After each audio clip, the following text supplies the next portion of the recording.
శ్రీ గురుభ్యో నమ. శ్రీ మహాగణపతియే నమ. శ్రీ మాత్రే నమ.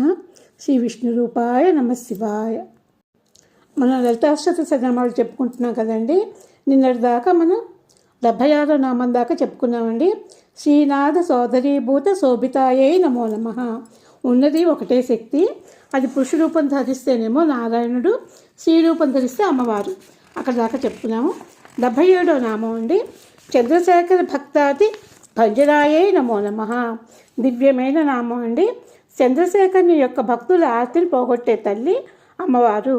శివభక్తుల ఆర్తులను పోగొడతారు.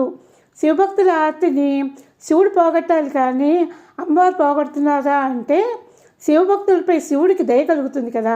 దయ కలిగితే శివుడు రక్షించాలి. రక్షించే శక్తి ఆయనకు ఉంది కదా.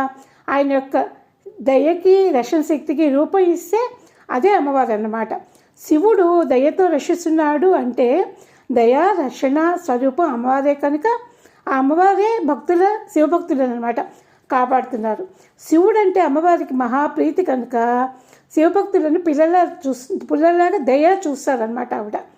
శివుడు తనయుడు సుబ్రహ్మణ్యుడు, అమ్మవారి తనయుడు గణపతి అంటారు కదా. ఇలాగా శివుడికి చెందిన వాళ్ళట్లు అంటే శివుడి ఒళ్ళోనేమో గణపతి కూర్చుని ఉంటాడు, అమ్మవారి ఒళ్ళోనేమో సుబ్రహ్మణ్యుడు కూర్చుని ఉంటారు అనమాట. ఇట్లాగేంటంటే శివుడికి చెందిన వాళ్ళ పట్ల అమ్మవారికి ఒక వాత్సల్యం ఉంటుంది. ఇందులో ఒక మర్మాన్ని గ్రహించాలండి. చంద్రశేఖరుడు అనగానే మృత్యుంజయుడు తాను మృత్యుంజయుడు అవడమే కాకుండా కూడా తన భక్తులను కూడా మృత్యుంజయత్వాన్ని ఇస్తాడనమాట. అగ్నిలో పడిన వస్తువు తాను అగ్నిగా మారినట్లుగాను మృత్యుంజయుడిని ఆశ్రయించిన వారు మృత్యుంజయుడిగా మారిపోతున్నారు అనమాట. ఇక్కడ మార్కండేయుడిని మనం తలుచుకోవాలండి. ఎందుకంటే మార్కండేయుడు శివుడిని యముడు వచ్చేసరికి గట్టిగా పట్టుకుంటాడు కదా, శివలింగాన్ని గట్టి కాంగ్లించుకుంటాడు.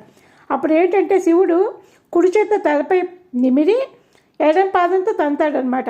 ఎడం పాదం ఎవరు? అమ్మవారు అనమాట. అంటే ఇక్కడ అమ్మవారే యముడిని శిష్య చేయడం అని చెప్పుకోవాలన్నమాట. 78వ నామం అండి. సర్వోపాధి వినిర్ముక్త చైతన్యాయే నమో నమ. అమ్మవారు అంటేనే చైతన్యం అండి. చైతన్యం అన్నిట్లోనూ ఉన్నది. అయితే అన్నిట్లోనూ చైతన్యం ఉన్నప్పుడు అన్నిటినీ వదిలిపెట్టి చైతన్యాన్ని మాత్రమే మనం గుర్తించాలన్నమాట. పాలు తీసుకురమ్మన్నప్పుడు ఎవరైనా పాత్రతో పాలు తీసుకొస్తారు. మనకు ప్రధానం పాలు, కానీ పాత్ర కాదు కదా. అలాంటి పాత్ర అక్కర్లేదు అంటే కుదరదు అనమాట. ఆ పాత్రలో పాలు తీసుకుంటాము, కానీ మనం పాత్ర ఏంటంటే ఓన్లీ ఉపాధి అనమాట.